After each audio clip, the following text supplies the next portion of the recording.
Hello everybody, నేను సుజని.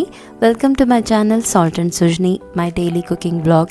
ఇవాళ ఒంటికి ఎంతో సలవ్ చేసే ఒక గసాల కూర రెసిపీ తీసుకొచ్చానండి. చాలా ఈజీగా అయిపోతుంది, చాలా టేస్టీగా ఉంటుంది, ఎక్కువ ఇంగ్రీడియంట్స్ ఏముండవు. తప్పకుండా ట్రై చేయండి. దీనికోసము ఒక 1/3 కప్పు హీరో ఇంగ్రీడియంట్ గసాలు తీసుకుంటున్నాను. గసాలు ఎక్కువ తీసుకోవాలి.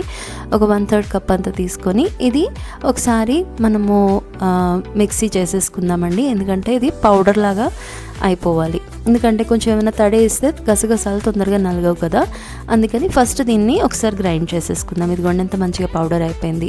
ఇప్పుడు ఒక పావు చిప్ అంతా కొబ్బరి, ఫ్రెష్ కొబ్బరి నేను వేసుకుని కొంచెం తగినంత వాటర్ తోటి మెత్తటి పేస్ట్ లాగా చేసేసుకోవాలండి.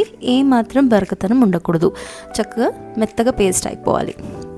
ఆ తర్వాత ఒక ప్యాన్లో నేను పల్లి నూనె, కొంచెము శనగపప్పు వేసి, ఆ తర్వాత మిగతా తాలింపు దినుసులు, ఆవాలు, జీలకర్ర, ఎండుమిర్చి, ఇంకా ఇంగువ వేసి దూరగా వేయించుకుంటున్నానండి.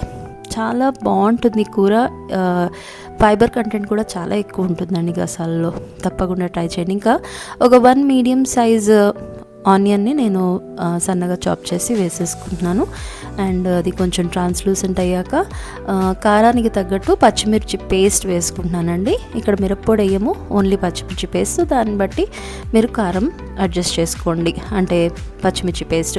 అలాగే అల్లం వెల్లిపాయ పేస్ట్ కూడా 1 టీ స్పూన్ అంత వేసి మూత పెట్టుకొని ఈ పేస్టులు 2 పచ్చివాసన పోయేంత వరకు వేయించుకోవాలి. తర్వాత నేను ఇక్కడ కసూరి మేతి 1 టేబుల్ స్పూన్ వేస్తున్నానండి. ఫ్రెష్ మెంతి కూర ఉంటే కూడా చాలా బాగుంటుంది, అది వేసుకోవచ్చు కసూరి మేతి బదులు.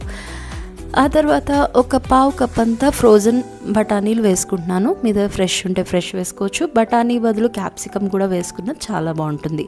తగినంత ఉప్పు వేసి ఒక్కసారి వేయించేసుకొని మూత పెట్టి స్లో ఫ్లేమ్లో ఈ బఠానీలు ఒక 3-4 మినిట్స్ వదిలేస్తే మగ్గిపోతాయండి. ఆల్రెడీ ఫ్రోజన్ కదా, ఎక్కువ టైం పట్టదు. ఆ తర్వాత మనం ఏదైతే గ్రైండ్ చేసి పెట్టుకున్నామో ఈ గసాలు కొబ్బరి పేస్ట్, అది వేసేసుకొని ఒక్కసారి లో ఫ్లేమ్ మీదే ఉంచాలండి. ఇంకా ఈ పేస్ట్ యాడ్ చేశాక లేకపోతే అడుగంటే ఛాన్స్ ఉంటుంది.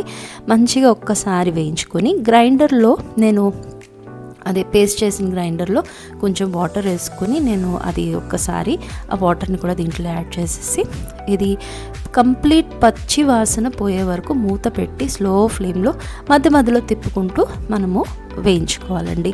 సో ఇదిగోండి గసాలు కొబ్బరి మంచిగా వేగిపోయినాయి. ఈ టైంలో కన్సిస్టెన్సీకి తగినట్టు ఒక 1/2 కప్పు వేడి నీళ్ళు నేను ఇక్కడ పోస్తున్నాను.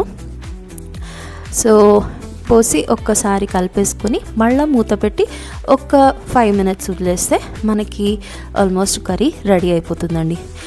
గసాలులో కొంచెం కామింగ్ ప్రాపర్టీస్ ఉంటాయండి, అంటే ఆల్కలాయిడ్స్ ఉంటాయి. దానివల్ల దీనికి అది తిన్నప్పుడు కొంచెం మనకి మత్తుగా ఉంటుంది. సో ఇది లంచ్ బాక్స్లో అంటే స్కూల్కి పెట్టి ఇవ్వడం బెటరు. అలాగే తిన్న తర్వాత డ్రై చేయకపోవడం కూడా బెటర్.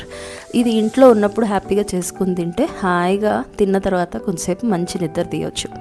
అంతేనండి, కొత్తిమీరతోటి గార్నిష్ చేసుకొని దించి సర్వ్ చేసుకోవడమే. తప్పకుండా ట్రై చేయండి, చాలా చాలా బాగుంటుంది. అండ్ నా ఛానల్ సబ్స్క్రైబ్ చేసుకోండి. యాజ్ వెల్ యాజ్ నా రెసిపీస్ని ప్లీజ్ మీ ఫ్రెండ్స్ అండ్ ఫ్యామిలీ తోటి షేర్ చేసుకోండి. ఇంగ్రీడియంట్స్ అన్నీ కూడా డీటెయిల్లో డిస్క్రిప్షన్ బాక్స్లో ఉన్నాయి, చదువుకుంటూ రెసిపీని చేసుకోండి. Thank you for watching.